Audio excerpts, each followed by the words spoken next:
है कि पाकिस्तान के अंदर कराची में एक खुदकुश धमाके के नतीजे में 2 दहशतगर्द हलाक हुए हैं और अलार्मिंग न्यूज़ इसमें ये है, इसका जो अलार्मिंग एलिमेंट है वो ये है कि ये धमाका जापानीज़ पर हुआ। चेन लॉन्ग हो रही है। फॉर एग्जांपल अगर इंडिया से हमें डायरेक्ट अगर मिलती तो हमें ट्रांसपोर्ट कॉस्ट कम पड़ती और उसकी वजह से ना इसका जो है हमें इसका रिटेल प्राइस वो बहुत कम मिलती। अब हमें इशू क्या आ रहा है कि मेडिसिन की अवेलेबिलिटी पे नहीं आ रहा, हमें आ रहा है मेडिसिन की प्राइस पे आ रहा है। खुदकुशों की नहीं, उन जापानी वर्कर्स की खुशकिस्मती कहिए कि वो इसमें बच निकले। इसमें उनको बचा लिया गया और क्योंकि पहले से अलर्ट था और इसमें ह्यूमन भी हैं, जिसमें जो है एनिमल भी है।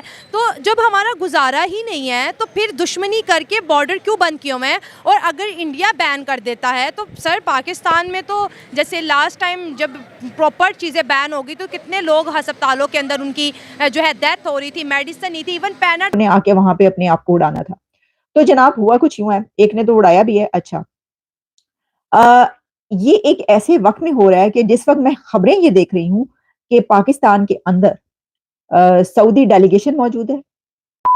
नमस्कार दोस्तों, पाकिस्तान के कराची में एक अटैक हुआ है जिसमें करीब 2 लोगों की मौत हो चुकी है और ये जो जापान के लोग थे उनके ऊपर अटैक किया गया था जो कि बाल बाल बचे हैं। तो पाकिस्तानी कह रहे हैं कि पाकिस्तान में लगातार अटैक हो रहे हैं, कौन कर रहा है इन्हें, आप देखिए इस वीडियो में। है कि पाकिस्तान के अंदर कराची में एक खुदकुश धमाके के नतीजे में 2 दहशतगर्द हलाक हुए हैं और अलार्मिंग न्यूज़ इसमें ये है, इसका जो अलार्मिंग एलिमेंट है वो ये है कि ये धमाका जापानीज़ पर हुआ। गैर मुल्की फॉरेनर्स जो वहाँ पर थे, जो कि जापानी थे वर्कर्स, उनके ऊपर ये धमाका हुआ है कराची में। तो कराची में सुबह के वक़्त जो है वो गैर मुल्कियों पर जो कि जापानी वर्कर्स थे उन पर हमला किया गया खुदकुश बमबारों की तरफ से। लेकिन लकीली इसको आप खुशकिस्मती कहिए, खुदकुशों की नहीं, उन जापानी वर्कर्स की खुशकिस्मती कहिए कि वो इसमें बच निकले। इसमें उनको बचा लिया गया और क्योंकि पहले से अलर्ट था और इस अलर्ट का पता था कि ऐसा कुछ हो सकता है, तो पुलिस ने बरवक़्त कार्रवाई कर दी और फिर फौरी तौर पर कार्रवाई करने की वजह से उनकी जानें बच गई। वरना आप सोच सकते हैं कि ये खबर अगर आती कि कराची में 5 जापानी जो हैं वो एक खुदकुश धमाके में मारे गए, अगर ये खबर होती तो कितनी खराब और बुरी न्यूज़ होती। ख़ैर न्यूज़ तो अभी भी कोई अच्छी नहीं है, लेकिन जो जिस मुल्क में दहशतगर्दी के हालात हो उसमें आपको पता है इन ऐसी खबरों के लिए तो तैयार रहना चाहिए। तो देखिए इससे पहले जो आप जानते हैं कि जो चीनी इंजीनियर्स हैं उनके ऊपर इस तरह के हमले होते रहे हैं और हो रहे हैं। लेकिन अब इसमें जो जापान से ताल्लुक़ रखने वाले वर्कर्स हैं उनके ऊपर ये हुआ। अच्छा, मैं आपको ये बताऊँगी कि हुआ क्या? इसके अंदर ये ना एक पूरी एक स्टोरी, एक सागा है। जब मैं पढ़ रही थी तो मुझे पता चला कि हुआ क्या है। लेकिन ये इस तक पहुँचने से पहले कि ये हुआ क्या और कराची में कैसे खुदकुश वहाँ तक पहुँच गए कि जहाँ पर हाई सिक्योरिटी ज़ोन ही होगा वो, कि जहाँ से फॉरेनर्स गुज़र रहे हैं, उनकी गाड़ी गुज़र रही है, वहाँ पर खुदकुश कैसे पहुँच गए कि उन्होंने आके वहाँ पे अपने आप को उड़ाना था। तो जनाब हुआ कुछ यूँ है, एक ने तो उड़ाया भी है। अच्छा, अ, ये एक ऐसे वक़्त में हो रहा है कि जिस वक़्त मैं खबरें ये देख रही हूँ कि पाकिस्तान के अंदर सऊदी डेलीगेशन मौजूद है। आईएमएफ की टीम के साथ डायलॉग चल रहा है और आर्मी चीफ की मुलाकात हो रही है सऊदी अरेबिया के डिप्टी डिफेंस मिनिस्टर से। ये मेरे सामने इस वक़्त ये सारी खबरें मौजूद हैं, जिसमें ये जियो न्यूज़ की खबरें हैं कि सऊदी अरेबिया के deputy defence minister meeting with army chief general Syed Asim Munir. और इसी के साथ खबर ये है कि हाई लेवल सऊदी अरेबिया's डेलीगेशन इन पाकिस्तान। और फिर खबर ये है कि आईएमएफ का जो वफ़्द है उसके साथ भी मीटिंग्स जारी हैं।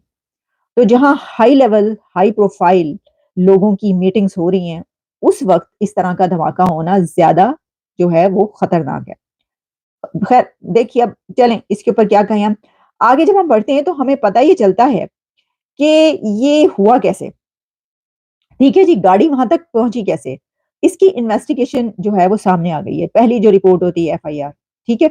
वो सामने आई है जिसमें डीआईजी ईस्ट असफर महसन ने ये बताया है कि लांढी जो कि कराची का एक एरिया है, वहाँ पर मानसहरा कॉलोनी में हमला करने वाले दहशतगर्द जो हैं वो पैदल चलकर गाड़ी के करीब आए। दहशतगर्द बड़े टहलते हुए आराम से जो है वो खरामा-खरामा चलते हुए पहुँचे हैं गाड़ी तक हमला करने के लिए। Can you imagine? मतलब आप मुझे ये बताएँ कि कहाँ थे ये सब? वो कहाँ से चले होंगे? अच्छा इसकी ज़िम्मेदारी किसने ली? चलें पहले इसके ऊपर बात कर लेते हैं। जो रिस्पॉन्सिबिलिटी आपको पता है फौरी तौर पर कोई ना कोई ग्रुप ले लेता है। मुझे एग्ज़ैक्टली तो मैं ये तलाश कर रही थी कि कौन से ग्रुप ने ली है। ये किसी की कोई स्टेटमेंट ऐसी मुझे नज़र नहीं आई है प्रेस रिलीज़ ये लेकिन पता ये चल रहा है कि ये जो है बलूचिस्तान का कोई ग्रुप है या बलोच ग्रुप है जिसकी तरफ से जो है ये कहा गया है या उनकी तरफ से हुआ है। बहरहाल ये तो जब हम उसी वक़्त कह सकते हैं कि हमारे पास ये कोई पहुँच जाए ऐसी न्यूज़। अच्छा अब हुआ ये कि वो खरामा-खरामा चलते हुए आराम-आराम से टहलते हुए दहशतगर्द जो हैं वो चलकर गाड़ी के करीब आए। अच्छा हमलावरों के पास 6 दस्ती बम, एसएमजी और 3 मैगज़ीन थे और हमलावरों के पास पेट्रोल की 2 बोतलें भी थी और तमाम चीज़ें हमलावरों के पास मौजूद बैग में थी। बैग भी लटकाए हुए थे उन लोगों ने। अच्छा उन्होंने बताया कि मुलाज़मीन जिनके जो जापानीज़ थे उनकी वैन को निशाना बनाया गया जिसके पीछे कंपनी अफ़सर की गाड़ी थी और अफ़सर की गाड़ी के पीछे कंपनी के सिक्योरिटी गार्ड्स की गाड़ी थी और फिर दहशतगर्दों ने यानी कि खुदकुशों ने वैन पर जो है वो अंधाधुंध गोलियाँ चलाईं और वैन के पीछे मौजूद सिक्योरिटी गार्ड्स ने भी फिर ऐसा किया कि उनके ऊपर गोलियाँ चलानी शुरू कर दी। तो इसका मतलब ये हुआ कि क्योंकि वो जो वर्कर्स थे जापानीज़ वर्कर्स उनकी वैन के पीछे सिक्योरिटी गार्ड्स की भी एक वैन थी, तो जैसे ही खुदकुशों ने वो किया है, गोलियाँ चलानी शुरू की तो उन्होंने भी गोलियाँ चला के उनको जो है वो मारा। डीआईजीज़ ने बताया कि सिक्योरिटी गार्ड्स की गोलियों से एक दहशतगर्द मारा गया और दू चेन लॉन्ग हो रही है। फॉर एग्जांपल अगर इंडिया से हमें डायरेक्ट अगर मिलती तो हमें ट्रांसपोर्ट कॉस्ट कम पड़ती और उसकी वजह से ना इसका जो है हमें इसका रिटेल प्राइस वो हमें वो बहुत कम मिलती। अब हमें इशू क्या आ रहा है कि मेडिसिन की अवेलेबिलिटी पे नहीं आ रहा, हमें आ रहा है मेडिसिन की प्राइस पे आ रहा है क्योंकि ये अगर इंडिया से डायरेक्ट नहीं आ रही तो दुबई के थ्रू या गल्फ़ के थ्रू या कहीं से भी आ रही है, पाकिस्तान में अवेलेबल हो रही है।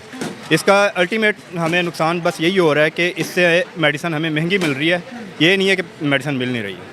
वैक्सीन बनाने में इंडिया दुनिया का जिस बहुत बड़ा मुल्क है, आई थिंक सो नंबर 1 पे है और पाकिस्तान 2022 में इंडिया से 58 मिलियन डॉलर की जो है वैक्सीन्स इंपोर्ट किया है, जिसमें ह्यूमन भी हैं, जिसमें जो है एनिमल भी है। तो जब हमारा गुजारा ही नहीं है तो फिर दुश्मनी करके बॉर्डर क्यों बंद किए हुए हैं? और अगर इंडिया बैन कर देता है तो सर पाकिस्तान में तो जैसे लास्ट टाइम जब प्रॉपर चीज़ें बैन होगी तो कितने लोग अस्पतालों के अंदर उनकी जो है डेथ हो रही थी, मेडिसिन नहीं थी, इवन पैनाडोल जैसी गोली जो है 1000 रुपए की भी नहीं मिल रही थी। देखिए ये सब है ना झूठ है। अगर आप कह रहे हैं कि पैनाडोल शॉर्ट हुई थी, पैनाडोल शॉर्ट नहीं हुई थी। ये हमारे पास जो माफिया बैठा है ना, ये गायब कर देता है, ये स्टोर कर लेते हैं। इनके पास कोल्ड स्टोरेज है, सब कुछ है, इनके पास गोदाम है। ये कोई चीज़ इधर शॉर्ट नहीं होती। ये बस है ना सिर्फ और सिर्फ प्राइस को हाइक देने के लिए, ब्लैक मार्केट बनाने के लिए इसको ये करते हैं। बाकी जो बात कर रहे हैं वैक्सीन की, नो डाउट इंडिया हमसे बहुत आगे। सबसे पहली बात तो ये हमारा और इंडिया का कंपैरिजन बनता ही नहीं है। इंडिया फार बिहाइंड है हमसे। आप देख लें उनकी एक शादी हुई है अंबानी फैमिली की, उन्होंने उधर पूरी दुनिया की इकोनॉमी इकट्ठी कर ली है। इधर आप ये कहें कि अगर पाकिस्तान और इंडिया का कंपैरिजन कहीं से भी नहीं बनता है। अगर बनता है तो सिर्फ ईमान में बनता है और वो भी शायद हम पीछे रह जाएं क्योंकि उधर के जो मुसलमान बैठे हैं वो हमसे शायद ज़्यादा ईमान में स्ट्रॉन्ग हो।